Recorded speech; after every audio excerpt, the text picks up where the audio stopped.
Welcome to Scoop and Scale, where we dish up the science and weigh the facts about mostly equine nutrition.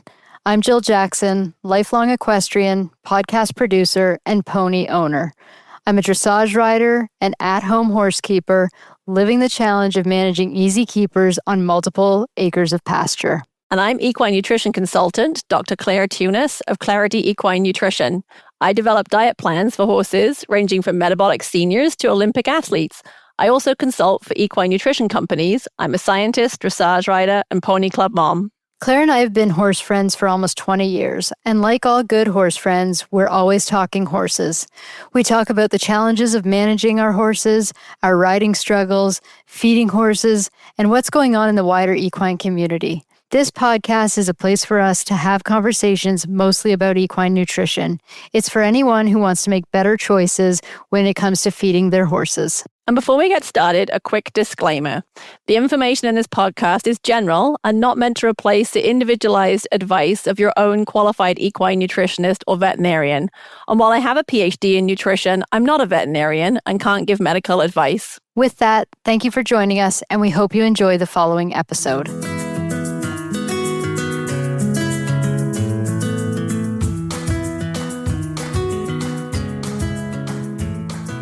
Today, we're diving into a topic that so many horse owners deal with, one that's more common than we might be willing to admit: overweight horses.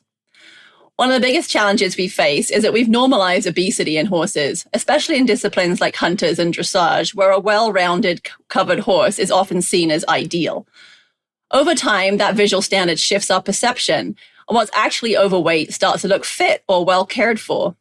The problem is that excess fat isn't just cosmetic, it has real consequences. When we normalize it, we stop recognizing it as a health risk, and that's where horses start to suffer quietly until suddenly one day we find we potentially have a catastrophic issue on our hands. Today we have a special guest, Madeline Boast, MSc PAS, equine nutritionist and founder of Balance Bay Nutritionist. Madeline's MSc research focused on weight loss programs for horses, and she's currently working towards a PhD focusing on equine obesity and systemic inflammation. Madeline, welcome to Scoop and Scale. Thank you so much for having me. Equine obesity and managing the easy keeper are truly my favorite topics to chat about within the realm of nutrition. My lovely mare Piper has been overweight at various points throughout her life, so I have firsthand experience with how challenging these horses can be to manage. And the challenge of managing Piper well so that she's able to have forage, friends, and freedom without gaining excess weight is one of the primary reasons that I pursued equine nutrition.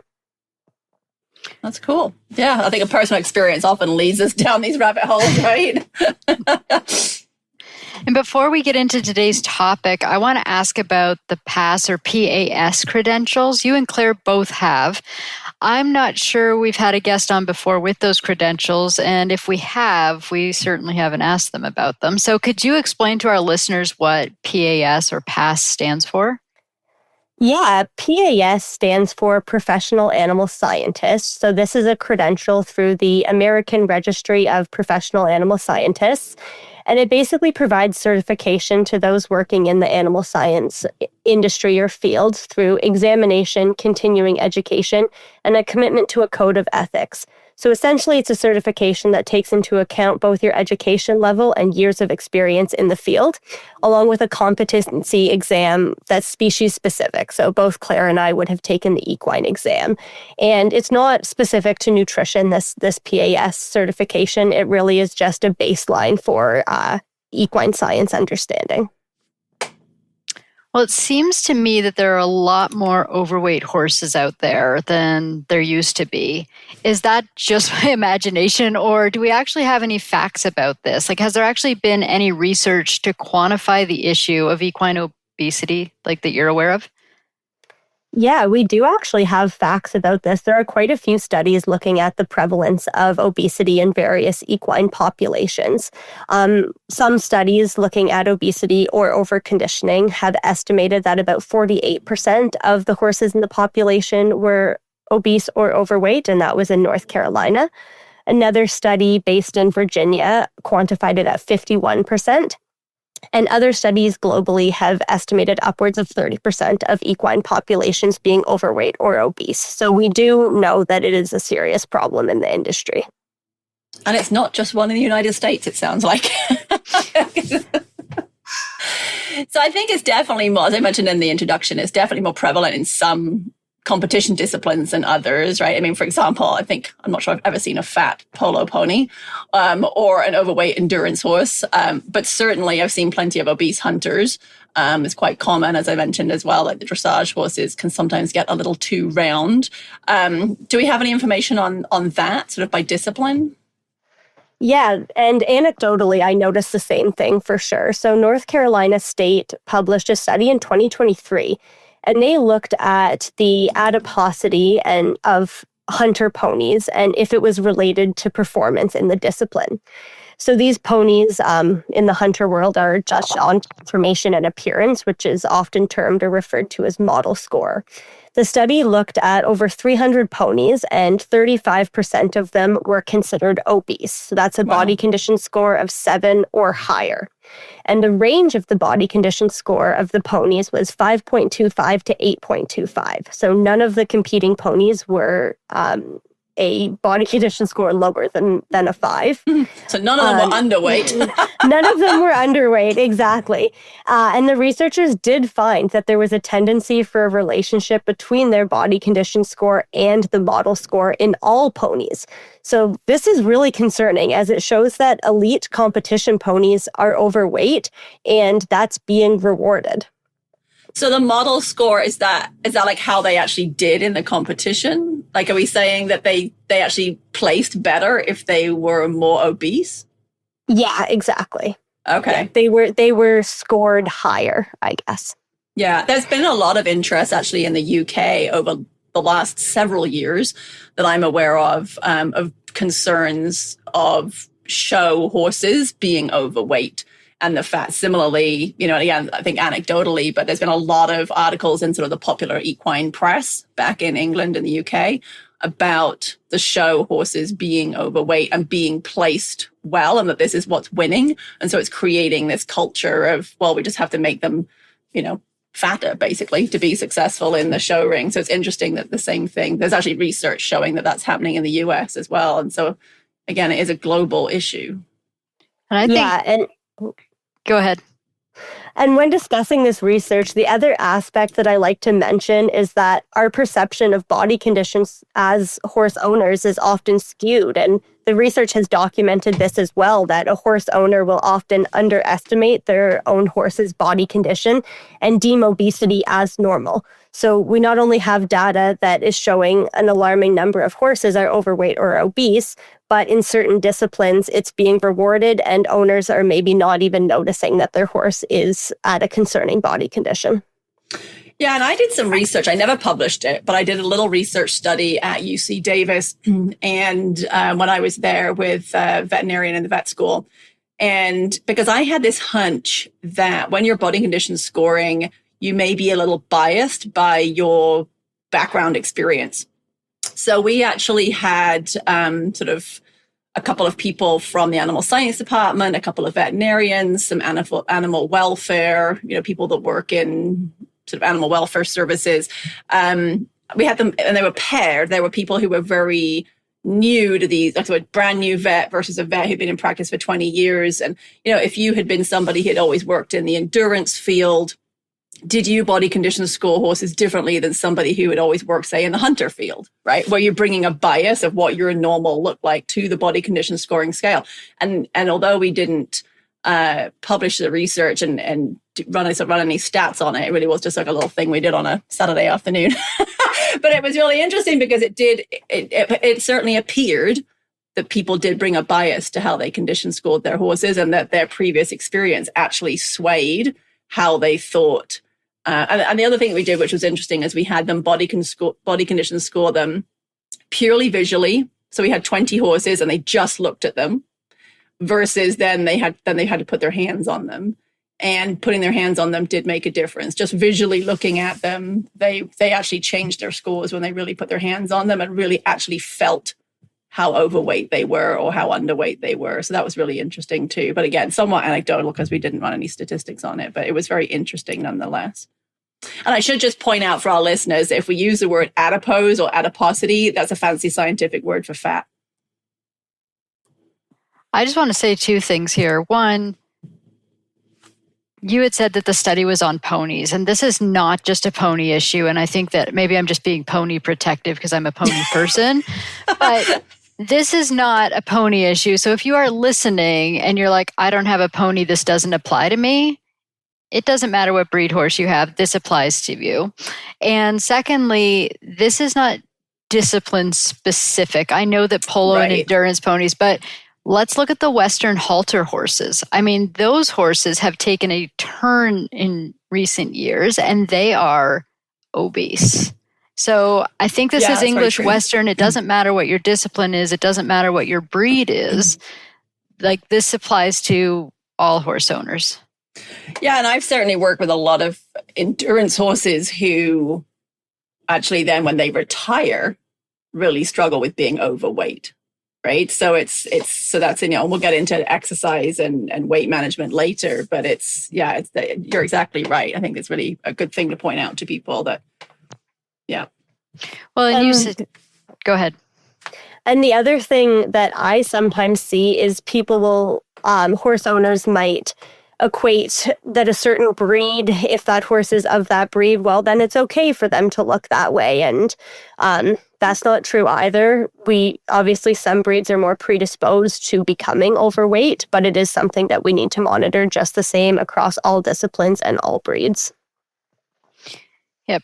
It seems that overweight horses, like we've just said here, like, it's been normalized and people think that their horse is overweight. Like, if it is overweight, they think it looks good. So why, as a horse owner, should I care that my horse is overweight?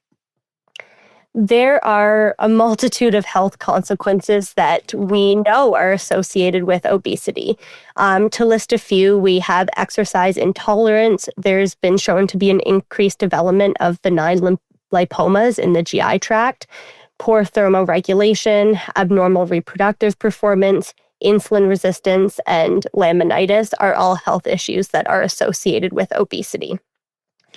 And a horse being overweight is a welfare concern, just as a horse being underweight is. So as horse owners, if we are truly trying to do our best for our horses, it's really critical to understand how to know if a horse is overweight and then how to address it. And one thing I think that you raised some really good conditions there that I think people don't think about, right? I think laminitis is the big one we all think about. When I said in the introduction that things can get catastrophic, right? That's what we're thinking about. But another catastrophic outcome of being overweight, as you mentioned, are fatty lipomas in the digestive tract, which can become strangulating. And they're literally like balls of fat on a string, and they will flip over the intestines and strangle the intestines.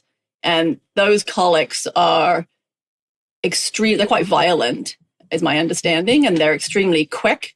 And because they're cutting off blood supply and oxygen to the intestinal tract, they cause a lot of damage. And they're typically, they're surgical and don't typically have very good outcomes. So, that is another catastrophic end result of a horse being overweight. So yeah, there are many serious health conditions that can be linked to, especially long-term obesity.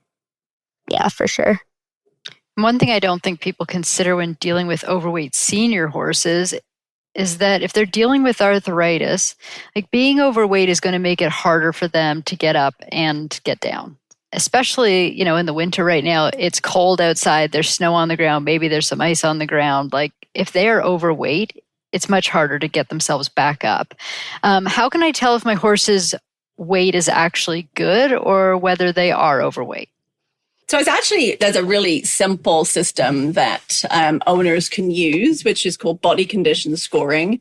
And it's a very easy tool once you understand how to use it, and you can use it to monitor your horse's weight, whether it's appropriate or not. In the United States, we typically use the Henneke system, which is a 9-point system, with 1 being sort of emaciated and 9 being critically obese. And we tend to want our horses to be at a 5, which, as we mentioned earlier, sort of depending on your discipline or what the horse does, it might be sort of like 4.5 to 6. For example, like, I like brood mares to be closer to a 6, and some, like race horses and might be, closer to a 4.5, but we're typically shooting for like a 5. And there's some very interesting work that was done, a small study, but they actually did necropsies on horses. They body condition scored them and then did necropsies on them. And they found that horses that had a body condition score of 7, when you did the necropsy on them, internally, they were the same as a horse with body condition score of 9. And so, we tend to think of 9 being, terribly, terribly obese, and 7 being like, it's fat, but it's not terrible. But actually 7 is not good. So, based on that, I'm pretty, I really don't want my clients' horses really above a 6. Like by the time they get to 7, they are obese. And, that's really not a good place to be. But we do go into body condition scoring more in episode 38.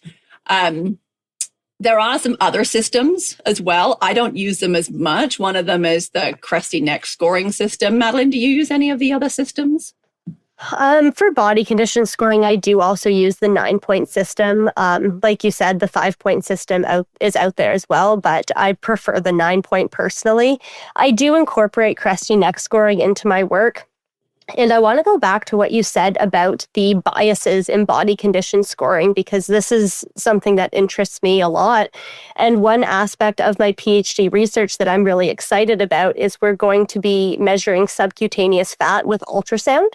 So cool. actually assigning a concrete measurement to something that is somewhat subjective depending on your score. We actually did a little bit of that with that study too. I didn't mention that, but we actually had a veterinarian who's very good at ultrasound, and we looked at abdominal fat, like, along the midline of their abdomen, to see if there was some way we could just measure. We wanted to see if we could figure out that sort of internal fat, right? Not so much like subcutaneous fat, and I don't remember now whether we did find anything remarkable or not. But yeah, that's really neat that you're going to do that. What actually causes a horse to become overweight? Let's talk about that for a minute. Yeah, because the $90 million question, right? Yeah, when a horse becomes overweight, it really comes down to the horse consuming more calories than they are using. This can be due to a variety of reasons. The horse might be being fed more than their work level requires, or they might have differing metabolic rates. I'm sure if you think of the barn you board at or your own horses, you can probably think of a few horses that have similar workloads and diets, but differ in body condition. So this is where we get those terms easy, average, and hard keepers. The easy keepers are those that tend to be at a higher risk of becoming overweight or obese because they easily maintain their weight, often without the need for supplemental calories above and beyond what it's provided in their forage. So what I'm hearing is that if we determine that our horse is overweight and they need to lose weight, we need to cut the calories. Yes, that's correct. And often the easiest things to cut from the diet to reduce calorie intake is starting with energy-dense concentrates, switching the horse to a ration balancer or a vitamin mineral supplement. But forage can also be a large part, and often is a large part, of oversupplying calories. Oftentimes, horse owners will reach out and say, well, my horse just gets hay and they're overweight, so there's nothing else I can do about it. Right. And to that I say, no, there's lots of different things we can do. It's often a puzzle, fitting all the pieces together on what the management constraints of that facility allow, what works best for your horse, etc. But understanding hay quality, sourcing lower calorie hay, implementing slow feeding tactics, or grazing muzzles are just a few of the many options. Yeah, for sure. And of course, the alternative, of course, is that instead of cutting calories, is that you burn more calories. So you get the horse using more calories, and the easiest way to do that is to get them working harder. And often, I hate having to kind of cut calories, especially if it means forage. So if they can work more, I always find that's, the first thing I try to do. But I think in some of your master's research, you looked at the effect of not only cutting calories, but increasing work level, right? Yeah, so as part of my master's research, we had 32 horses on the trial, and they were randomly assigned to one of 4 groups. So we had horses that were fed a maintenance diet, so just to maintain their weight, and they were also exercised. We then had those horses that were on a maintenance diet with no exercise. And we had the same with feed restricted. So we restricted the horses to 85% of their calorie requirement, and then had horses that were exercised and not exercised. All of the groups did have a decline in body weight and body condition score during the first 5 weeks of the 10-week period. But only horses undergoing daily exercise continued to have a significant reduction in body weight and body condition score in those final 5 weeks.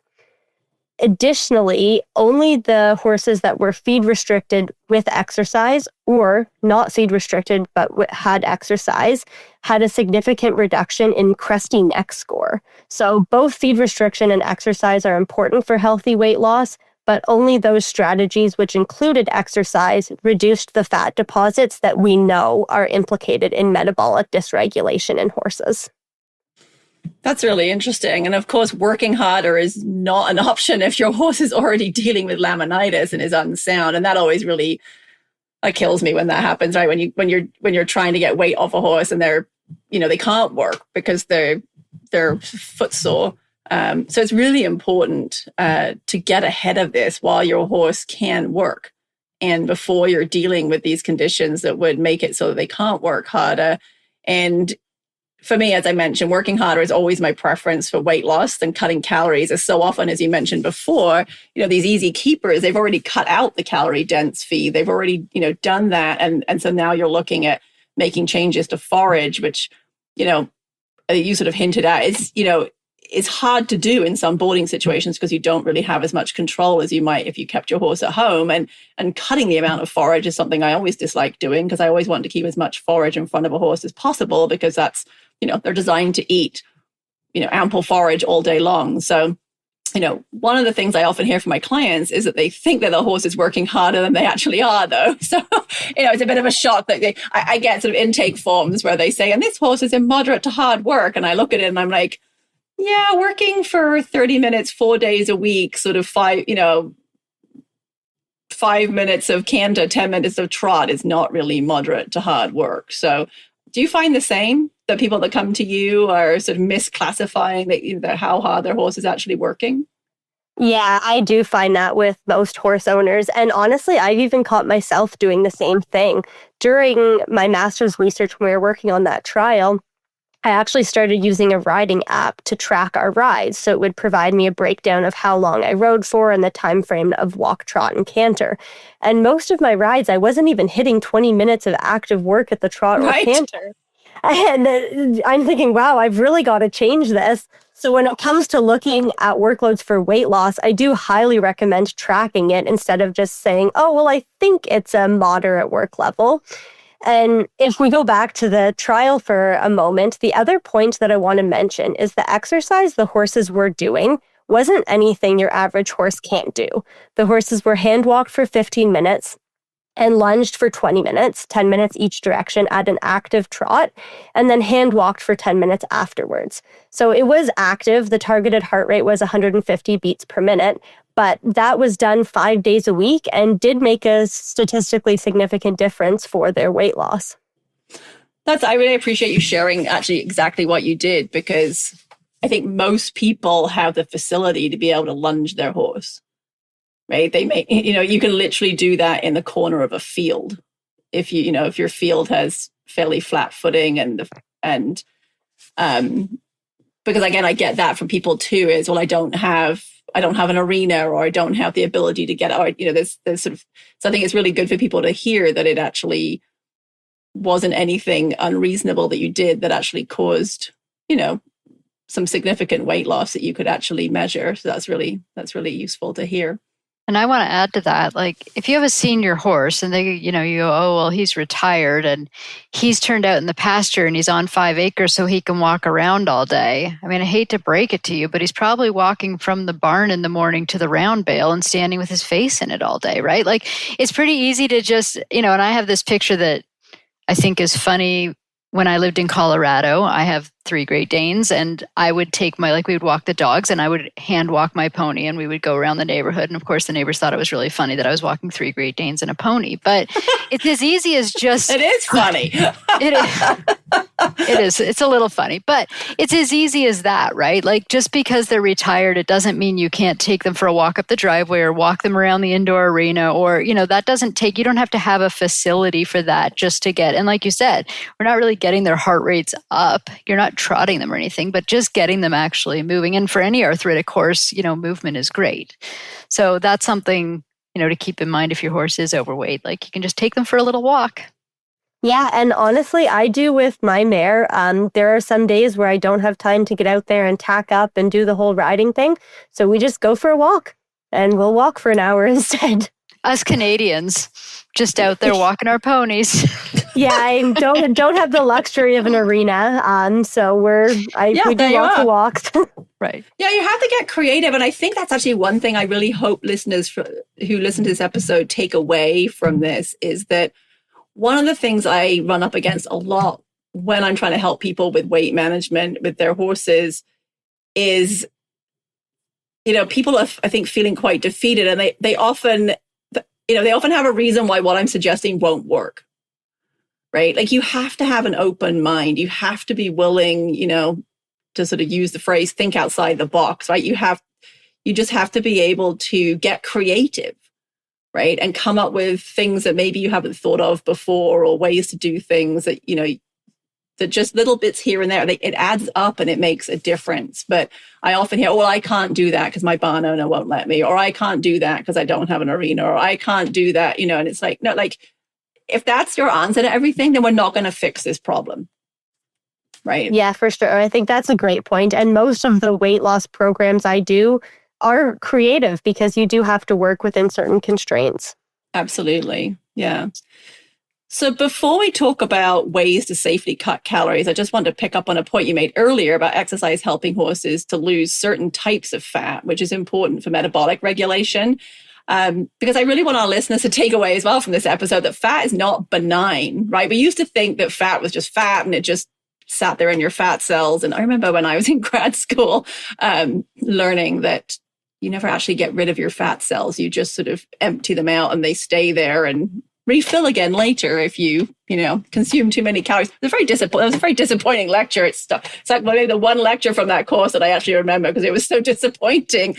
But anyway, but it's not, we used to just think it just sat there and being fat, but it's actually metabolically active tissue, right? And it has a real and serious health implications for our horses. And let's be honest, ourselves, we can throw ourselves in that boat too.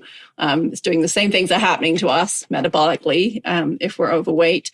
Can you explain a little bit to our listeners what the role of fat is in inflammation? Because I don't think people understand that fat has a really important role in inflammation. It's why we're particularly, and why are we concerned about the crusty neck and the fat deposits you mentioned earlier that you were talking about?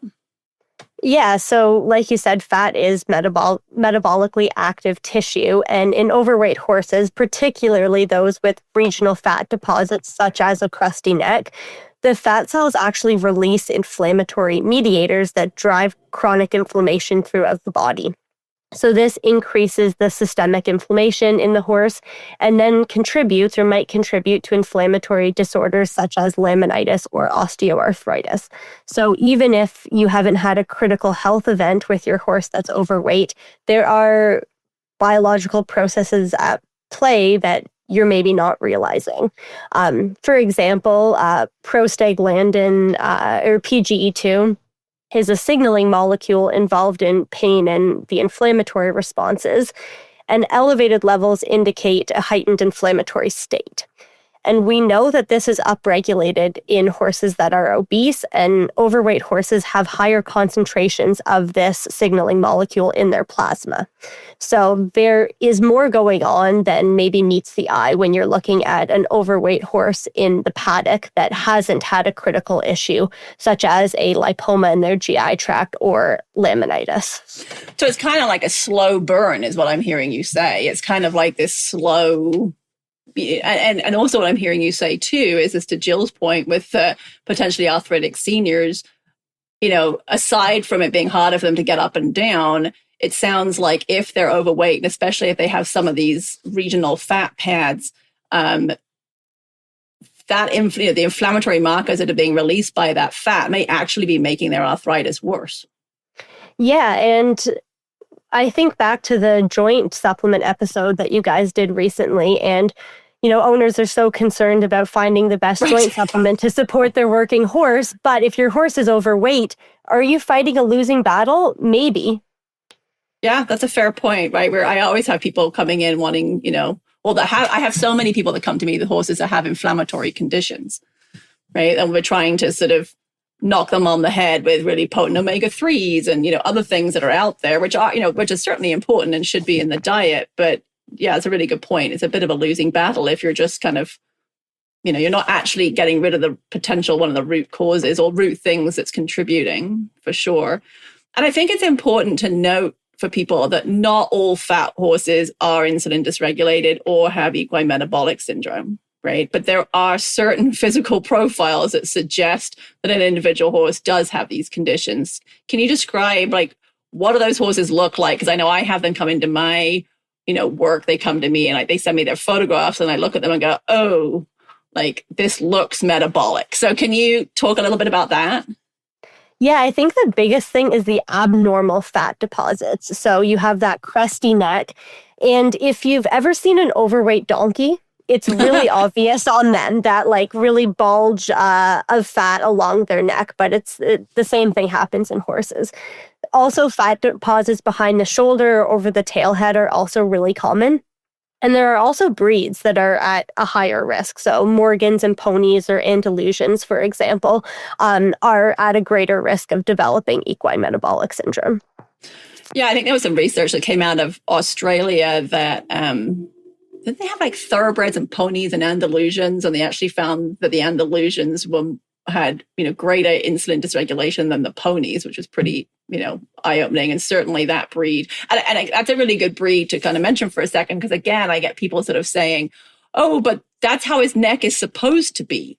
Right? I was just going to say this, that with the Frisians and the PREs, that's the way they're supposed to look. No, that's not the way they're supposed to look. They're not supposed to have a flopping dorsal fin on their top. It doesn't mean and you hear these dressage trainers that are always saying oh, you should see when you're bending left and you're bending right and then the neck is going. I'm like, no, it's not supposed to flop over like a dorsal. That's not what they're talking about. It's one thing for the mane to switch, but not the entire crest to fall one side to the other. And a long time ago, I actually did some work with somebody who was breeding Andalusians, and the Andalusian stud book, they would actually come over from Spain and look at the horses, do the inspection. Yeah, thank you. That's the word I was looking for.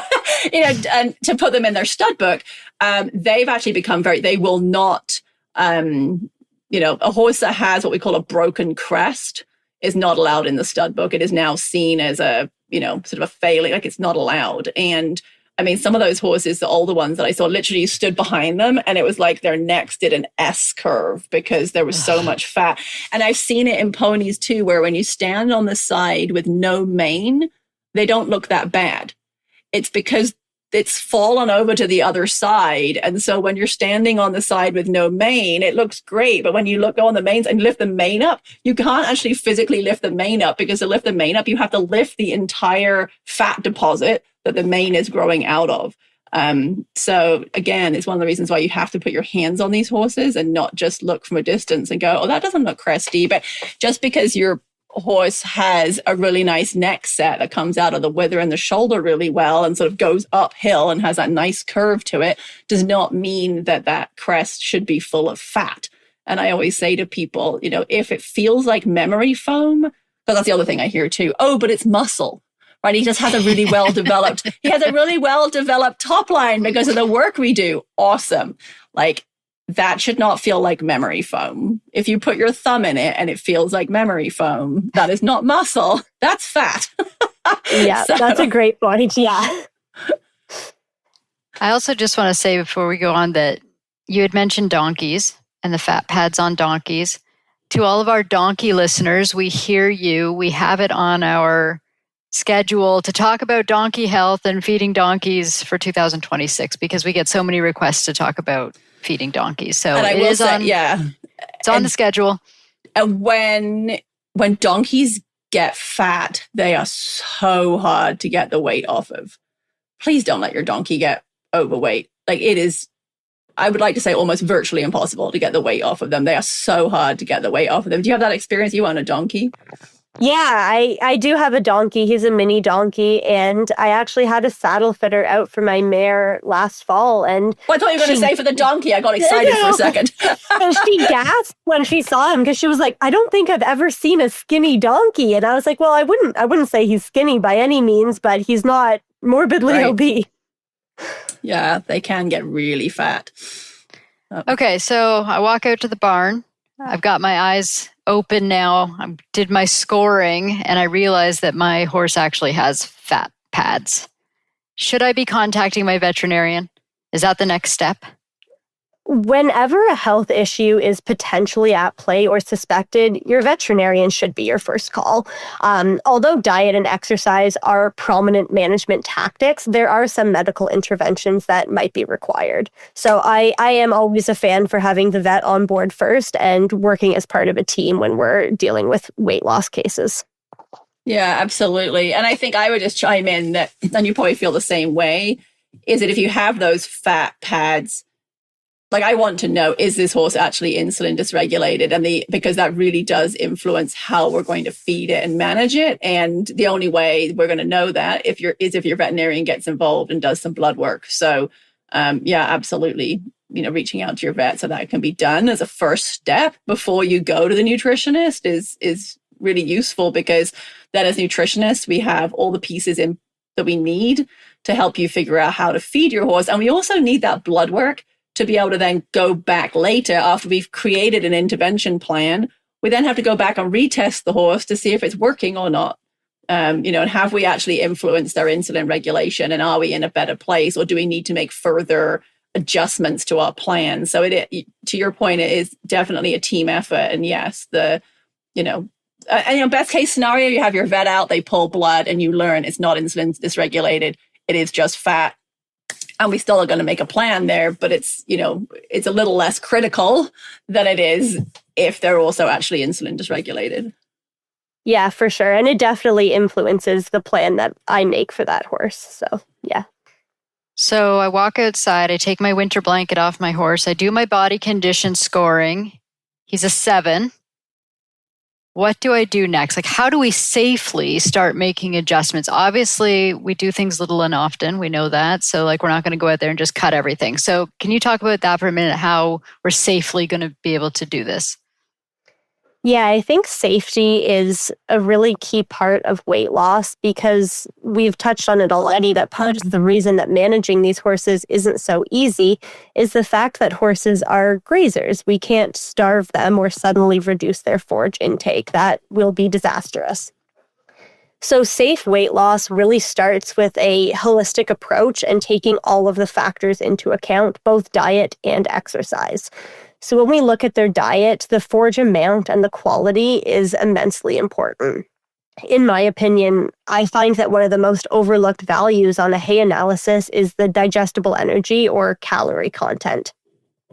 If you have an easy keeper or a horse that's overweight and needs to lose weight, and they're being fed a very rich hay, eliciting safe weight loss might not be possible. Right. So sometimes you can't cut the forage back to a safe level if it's too rich, because horses do need a minimum of 1.5% of their body weight in forage daily. Sometimes in severe cases, you might go lower, but never without working directly with a nutritionist. If you get your hay tested, understand what that means for your horse. So even if there's absolutely no option to change the hay, I still advocate for testing, as we can then be equipped with the information. And if we need to mix in lower quality refuges, we can. The reason that I start with the hay is that it is often the bulk of the diet. So most of the time when a horse owner comes to me, they've already cut the calorie dense concentrates and the excess treats or anything like that. But they know that forage intake is so important for equine health and well-being.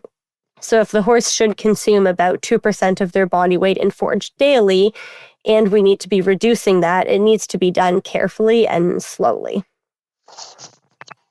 The other piece that I'll add is any supplemental oils or, fat supplements that they might be providing a benefit in ways of like an omega-3 or something like that for inflammation control, but really considering what calories they're adding to the diet, I think is important as well.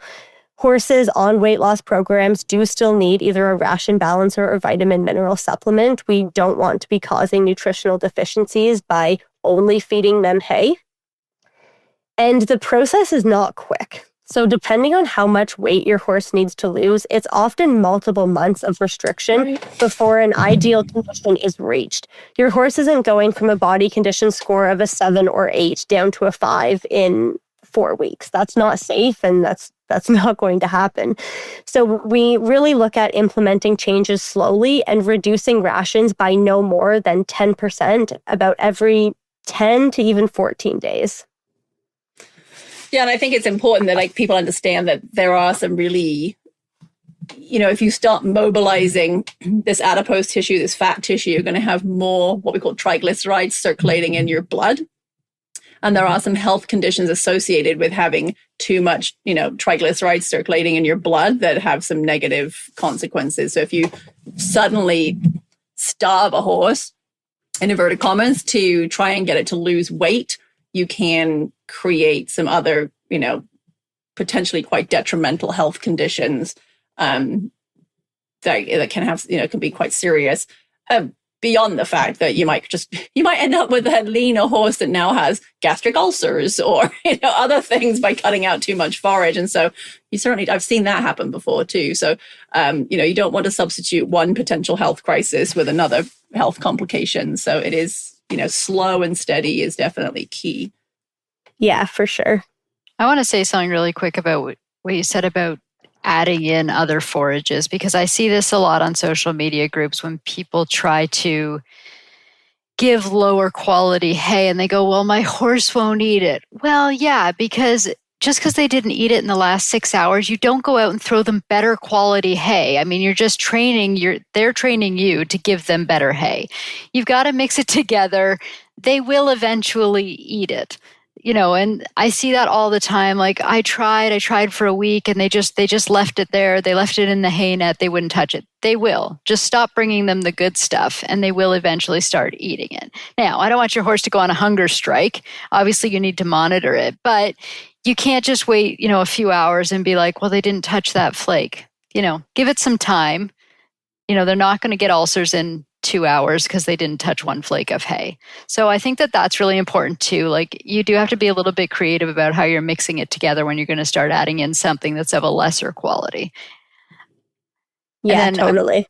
One more thing, and Claire, I know that you don't think that this is a big deal about the treats because it's not that much of the diet. But I think this is a really good example because I think we've all seen this. Like when we have dessert ourselves personally, it might be on a Saturday night or a Friday night, you go out to dinner and you have dessert. But you don't order dinner, and before dinner, you give yourself a muffin. And then during dinner, you give yourself a muffin. And then after dinner, you give yourself 3 muffins, right? Like you have one little dessert at the end of your meal, and it's a treat once a week.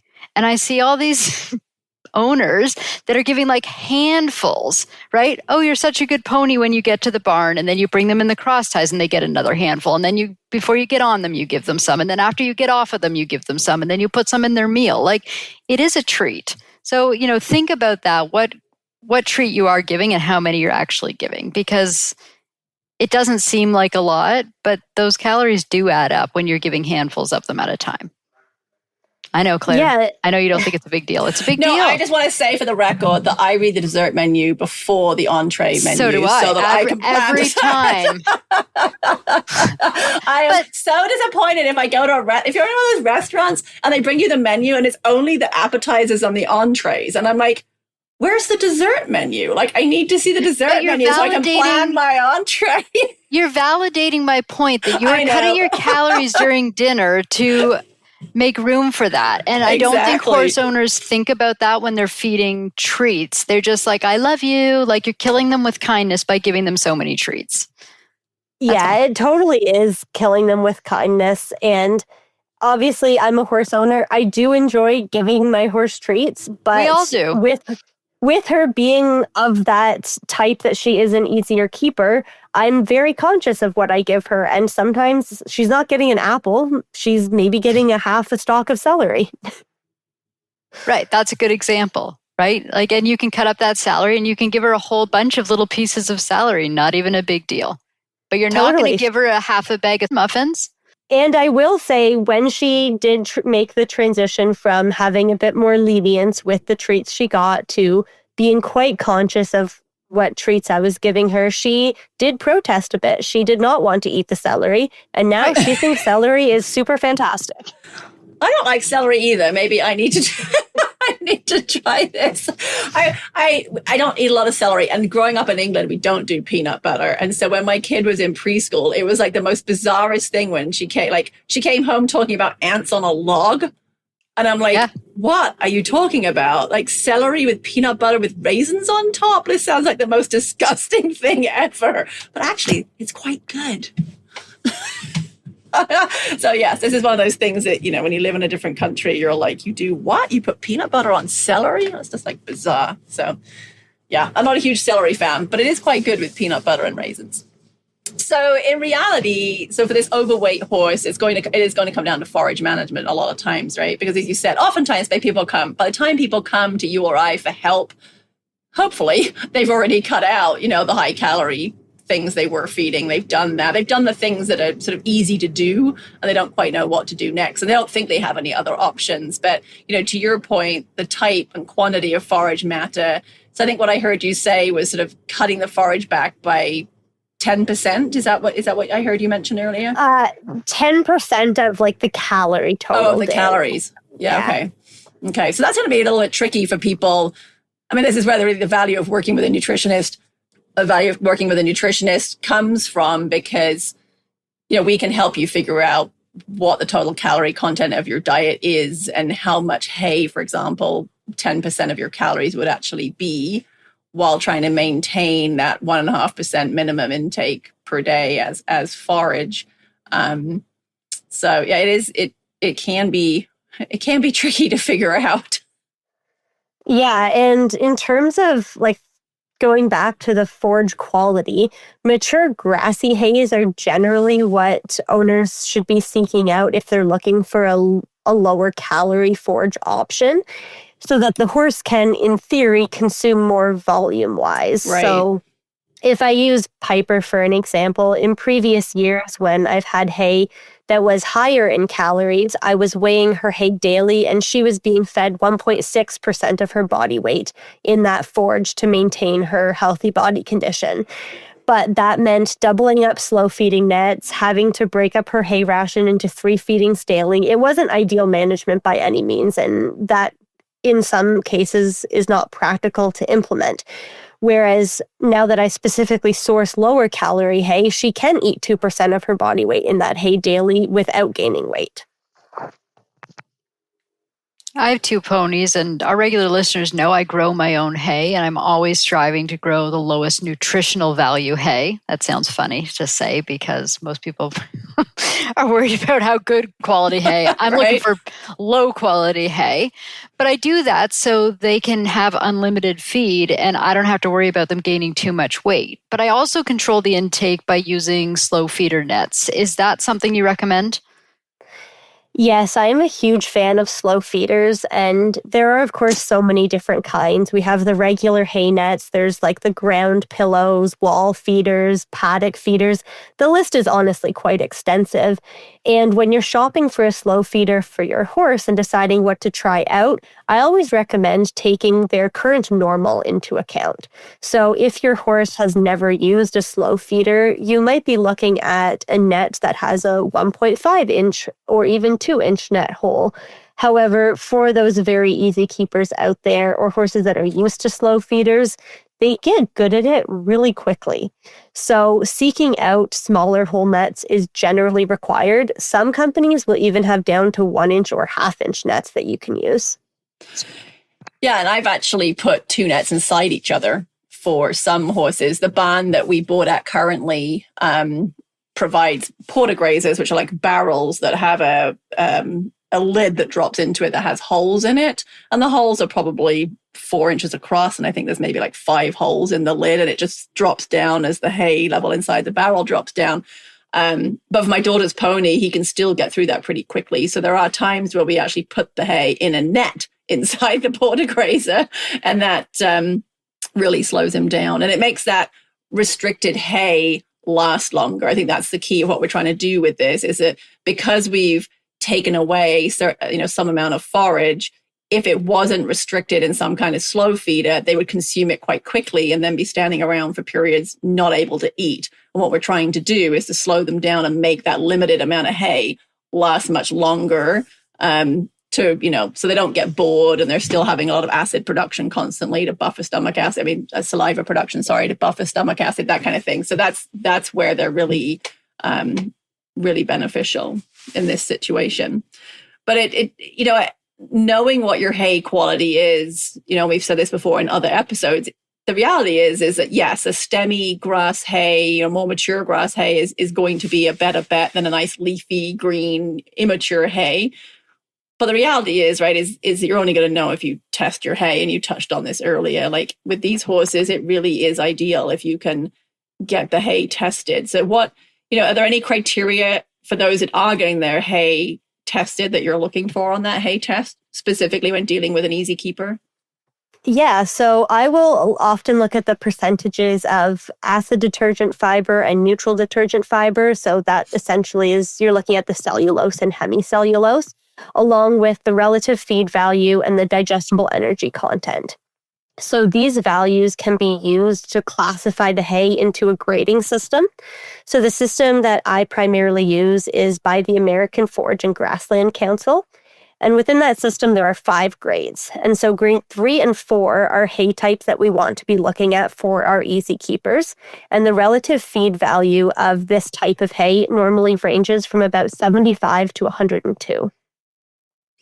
Yeah, that's a really good scale to use, and I do the same thing. I look at the ADF because I want to know how indigestible that hay is. So the higher the ADF value, the less digestible the hay is. So the less nutrition they're going to be able to get out of that hay, and that's why we're interested in that ADF value.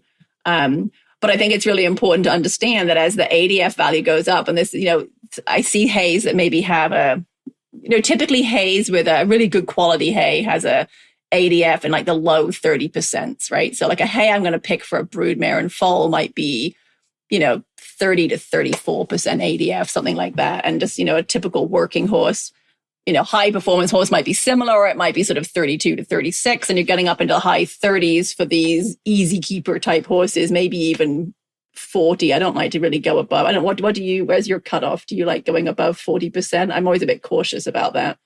Yeah, you do run into, when you feed a lot of indigestible fiber, you do run into a risk of increased impaction colic.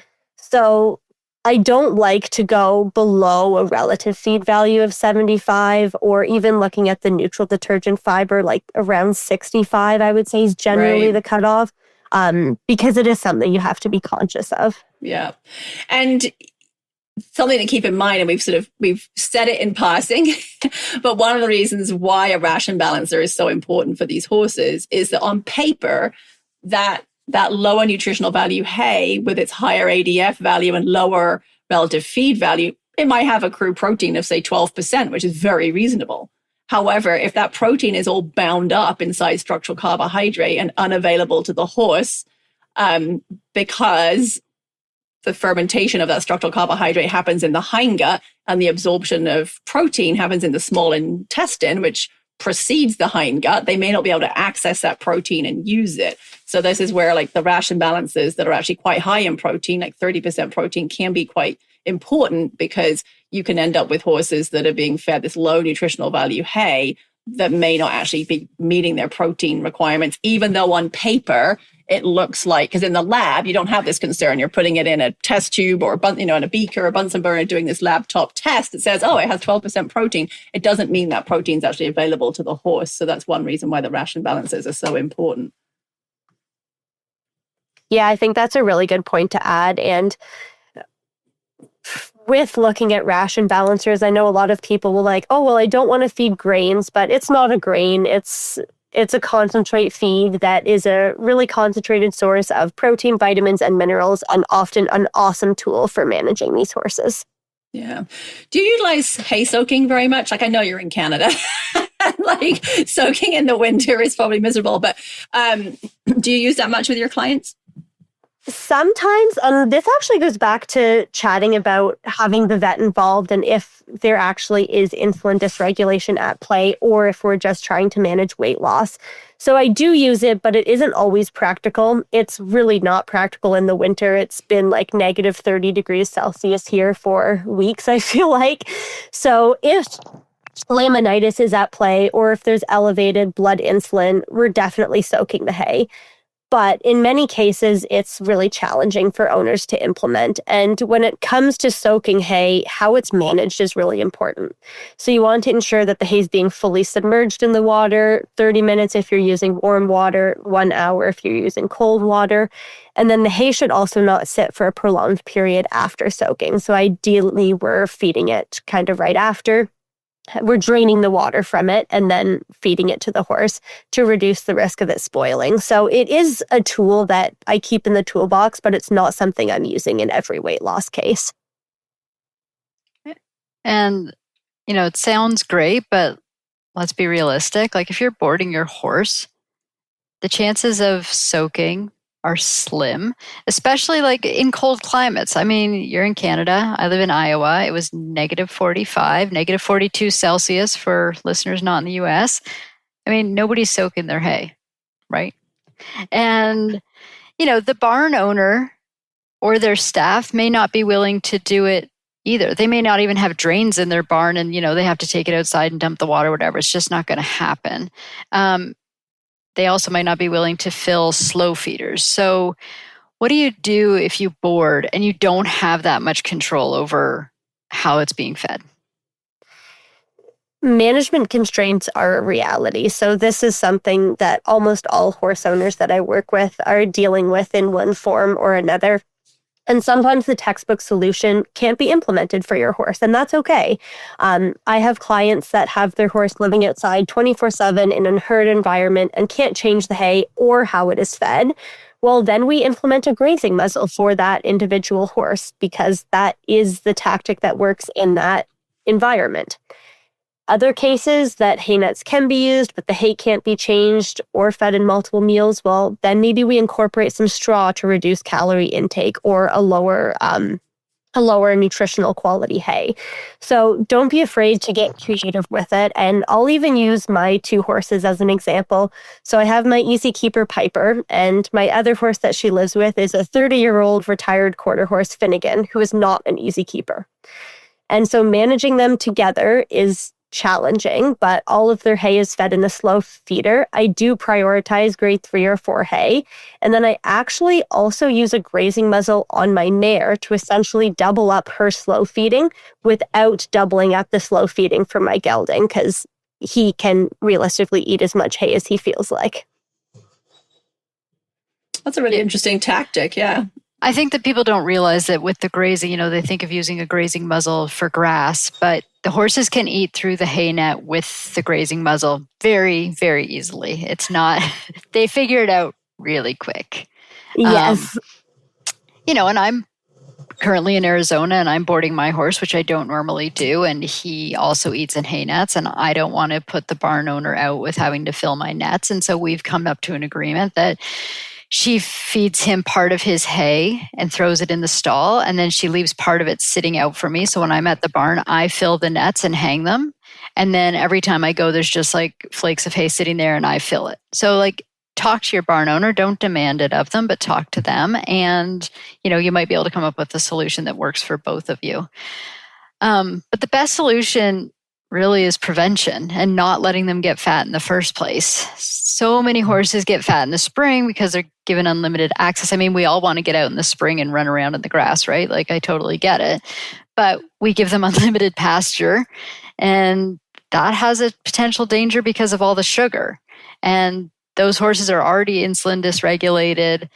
Our listeners know that I'm passionate about grazing muzzles, and we have a whole episode about grazing muzzles if you want to learn more about those, episode 46. But I think that's really important to mention here also.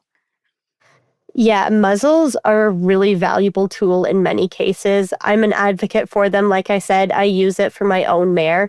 But I do also like to be transparent with owners in that finding the muzzle that works for your horse is key. And the first one you try is not always the best fit for your horse. When I have 3 or 4 different ones. I went down the muzzle rabbit hole last summer, and I think they're all hanging on hooks in my tack room. If anybody needs to try a muzzle in my geographic area, I think I have all of them. Yeah, I've got a pretty good collection as well of the ones that I've tried over the years for sure.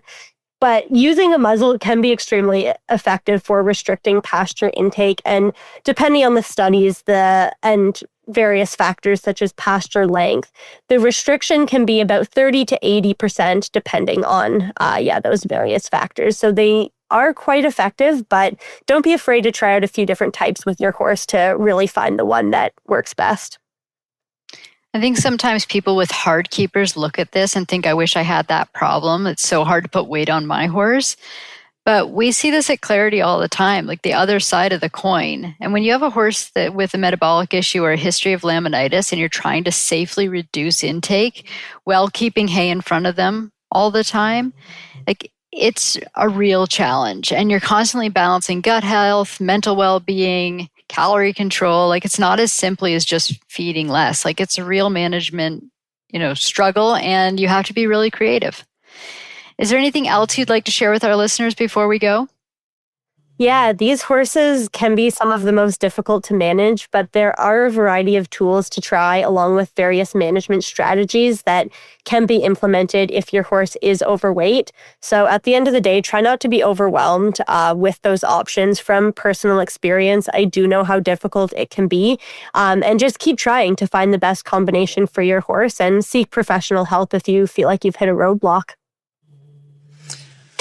Yeah, when we manage our horse's weight, I think it's important to keep in mind that we're improving their longevity and quality of life, and we all want our horses to live as long and healthily as possible. Like, it really is sort of that sort of tough love thing comes to mind, right? Like, it really is, it can feel really hard and difficult in the moment, but you really are helping your horse's longevity and quality of life in the long run. And weight management is something horse owners really need to be actively involved in. It is very much an active discipline. It's not a passive, thing, managing these horses. So, thank you so much for joining us today, and good luck with your PhD. And we really look forward to hearing about what your results from that are and talking about it more perhaps in the future. Yeah, thank you so much for having me as a guest today. I have very much enjoyed the conversation. For our listeners, if you'd like to be a part of our conversation, please send your suggestions for future topics and equine nutrition questions to info@scoopandscale.com and is spelled out. You can also find Claire at ClarityEquine.com. We know that if you're like us, you're probably listening to this while driving or doing barn chores. But when your hands are free, if you'd share it with your friends on social media and be sure to subscribe on your favorite podcast platform, it helps other horse lovers like you to find us. For the Scoop and Scale podcast, I'm Jill Jackson. And I'm Dr. Claire Tunis. Thanks for riding along with us.